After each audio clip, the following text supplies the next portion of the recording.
कृष्णाय वासुदेवाय हरये परमात्मने प्रणतः क्लेशनाशाय गोविन्दाय नमो नमः।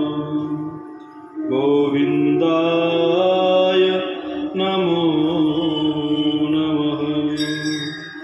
बोले गोविंद भगवान की जय।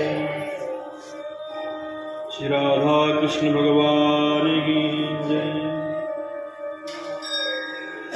हम सभी लोग कार्तिक महात्म्य के अंतर्गत बहुत सुंदर प्रसंग श्रवण कर रहे हैं, जिसमें राजा चोल एक ब्राह्मण विष्णुदास नाम के कहानी को कल हम लोग सुन रहे थे। इसमें हम लोगों ने जाना कि चोल ने भगवान नारायण का जो पूजन किया वह अनेक स्वर्णों से, क्यों राजा है वह सम्राट है, सम्राट ने जो पूजन किया है वह जो है अनेक प्रकार के आभूषण चढ़ाए, उसने अनेक प्रकार के रत्न चढ़ाए, अनेक प्रकार की उसने बहुत सी राजसी वस्तुएं चढ़ाई। सीधे बैठो बेटा, सीधे बैठो।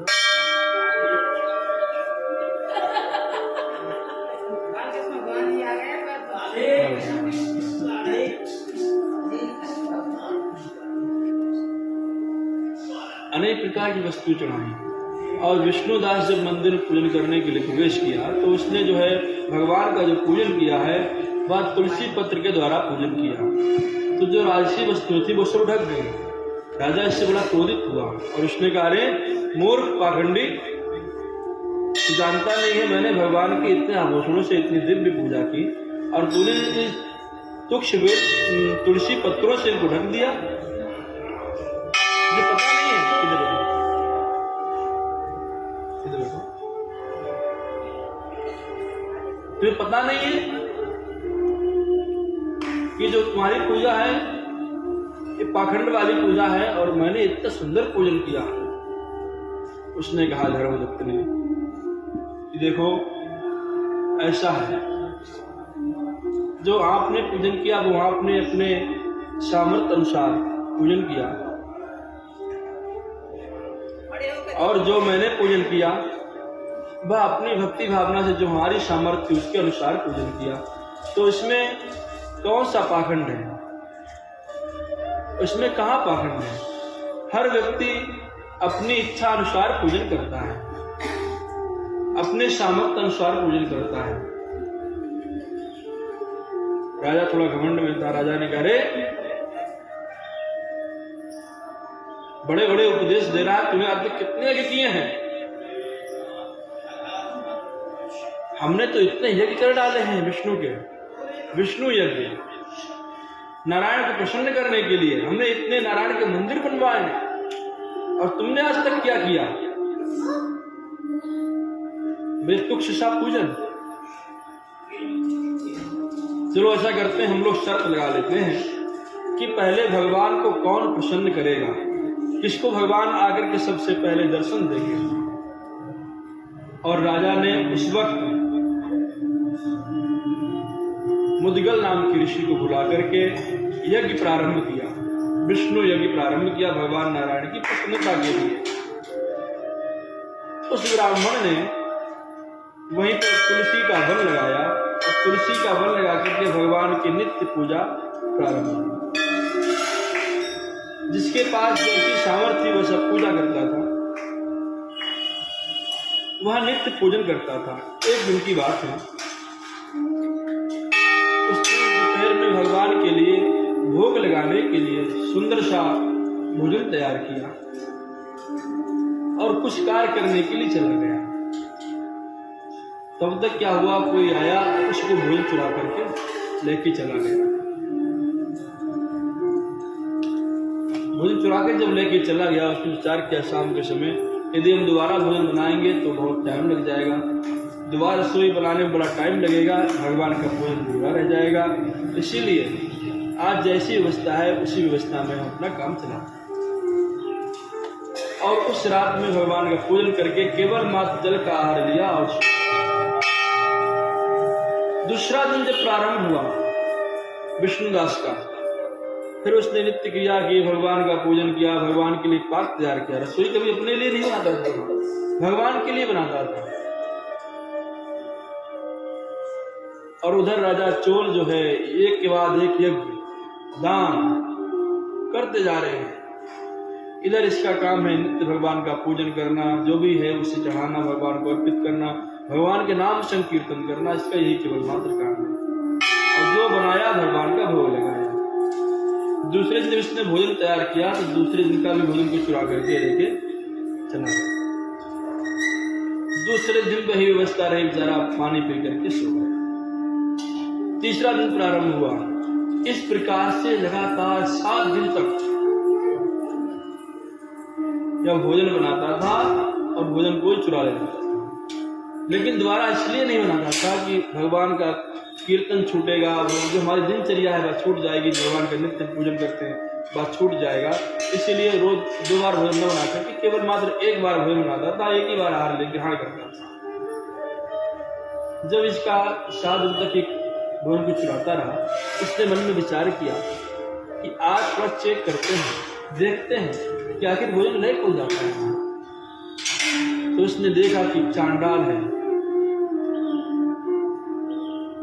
जिसके वस्त्र बहुत खराब है, स्वरूप बहुत खराब है, चारों तरफ से मक्खियां लग रही हैं, बेचारा भूख से तड़प रहा है, मुंह सूखा हुआ है। जब इसको उसने देखा विष्णुदास ने, वह रोटी चुरा रहा है। विष्णुदास चिल्ला पड़े, अरे भैया अकेले रोटी क्यों चुराते हो, और भी जो कुछ रखा है वो सब उठा लो, रुक जाओ मैं तुम्हारे लिए घी लगा देता हूँ रोटी। बेचारा भगवान का ही कुछ अंश है ये, उसने ऐसा सोचा विष्णुदास ने, इसमें भी भगवान परमात्मा ईश्वर, कोई बात नहीं हम नहीं खाएंगे, लेकिन इससे भूखा है, इसे मिलना चाहिए भोजन पहले, इसका भोजन पर पहला अधिकार है। सच बात यही है, भोजन पर सबसे पहला अधिकार किसका है, भूखे का। जिसको भूख ना हो सदस्यों को खिलाओ, लेकिन जो भूखा बैठा हुआ है उसका पहला अधिकार है। विष्णुदास ने कहा भैया रोटी तो कम से कम रोटी में घी तो लगा ले, और वह भाग खड़ा डर के मारे। जब डर कर के भागा, आवाज सुनी, डर कर के भागा तो आगे जाकर के गिर पड़ा, मूर्छा उसे आ गई। तो विष्णुदास भाग करके पहुंचे, जल छींटा और हवा करने लगे उसके ऊपर, बेचारा होश में आ जाए। जब होश में आया और उठ करके खड़ा हुआ, कहा कि भैया भोजन कर ले चल के, हमसे गलती हो गई, मैं तुझे देखने आ गया, तुम्हारे डर के मारे भाग खड़ा हुआ। तो उसी वक्त वह चांडाल से 4 भुजाओं वाले भगवान नारायण प्रकट हो गए सामने। जैसे भगवान नारायण प्रकट हुए, विष्णुदास के तो झरझर आंखों से आंसू बहने लगे, चरणों में गिर पड़े, प्रभु हमें क्षमा करना, हम आपको पहचान नहीं पाए, आप कौन कौन से रूप धारण कर लेते हैं प्रभु, भक्तों पर कृपा करने के लिए देखो तो पहले। भगवान नारायण ने कहा, विष्णुदास मैं तेरी भक्ति से बड़ा प्रसन्न हो गया, तूने 7 दिन भूखे रह करके, और आज 8वां दिन था, अब मैं रोटी चुरा रहा था, तूने बल्कि और कोई हो तो डंडा मारता,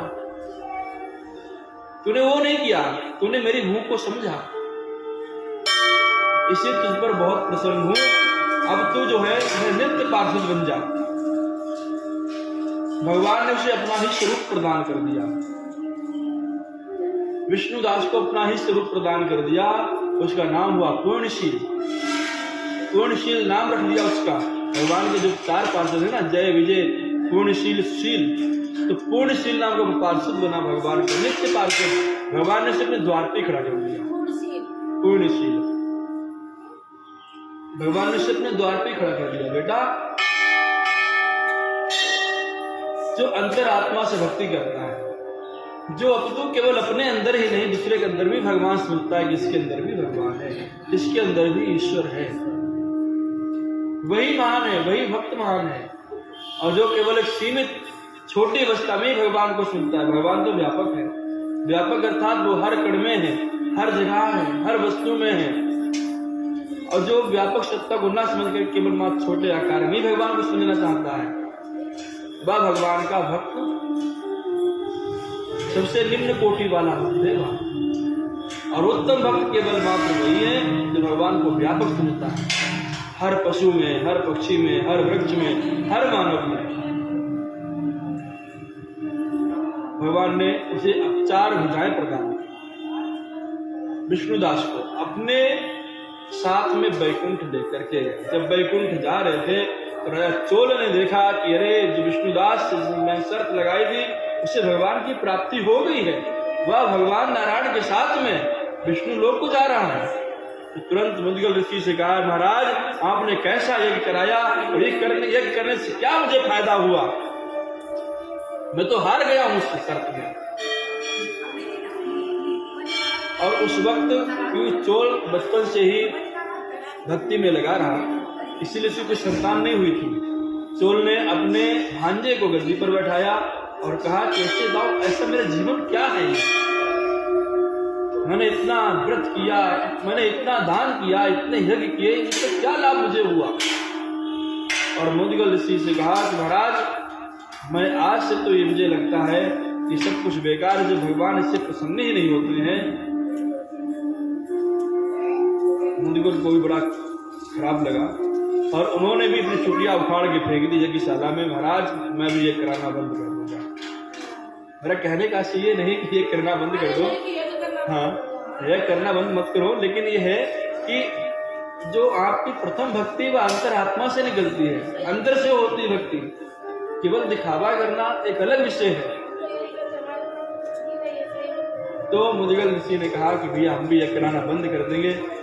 विष्णुदास चोल ने कहा, महाराज मैं ये नहीं चाहता आप यज्ञ कराना बंद कर दें, लेकिन मैं अब इस जीवन को त्याग देता हूँ और भगवान का स्मरण करते हुए, कीर्तन करते हुए यज्ञशाला में कूद पड़ा। जैसे यज्ञशाला में कूदा, एक जागनी में कूदा, तुरंत भगवान ने उससे भी उठा लिया। अरे चोल तुम भी कोई कम नहीं हो, तुमने भी धर्म भक्ति की है, भले किसी माध्यम से की हो। और उसे भी अपना नित्य पार्षद बनाया भगवान, उसे भी अपना स्वरूप प्रदान किया। उसे भी 4 भुजाएं, शंख, चक्र, गदा, पद्म आदि दिए और कहा तुम भी हमारे नित्य पार्षद हो, आज से तुम्हारा नाम जो है सुशील होगा। हाँ, पूर्णशील और सुशील भगवान के 2 पार्षद बने। भगवान ने दोनों को दर्शन किया। कहने का आशय मेरा ये है, भाव का भूखा हूं मैं, भाव ही एक सार है, भाव से जो प्रभु को भजे, भव से बेड़ा पार है।